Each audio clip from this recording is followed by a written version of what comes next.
Budget ప్రవేశపెట్టినటువంటి నిర్మలా సీతారామన్ గారికి ప్రజలందరి తరఫున ధన్యవాదాలు తెలియజేస్తా ఉన్నాను. ముఖ్యంగా మధ్యతరగతి కుటుంబాలు, అదేవిధంగా ఉద్యోగులు, చిరుద్యోగులు అందరి తరఫున నుంచి కూడా హృదయపూర్వకమైనటువంటి ధన్యవాదాలు తెలియజేస్తా ఉన్నాను వారికి, మోదీ గారికి.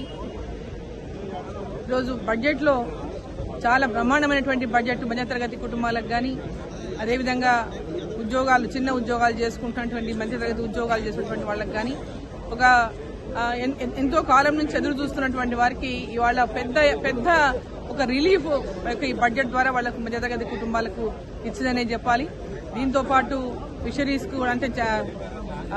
కి అంటే చేపలు పెంచుకునేటువంటి వారికి కూడా పెద్ద ఎత్తున దీంట్లో లబ్ధి చేకూరే విధంగా ఈ బడ్జెట్ లో పెట్టడం జరిగింది. అదేవిధంగా పత్తి, కాటన్ విషయానికి వస్తే కూడా కాటన్ పండించేటటువంటి రైతులకు కూడా పెద్ద ఎత్తున ఆదుకునేటటువంటి విధంగా ఈ బడ్జెట్ లో పొందుపరచడం జరిగింది.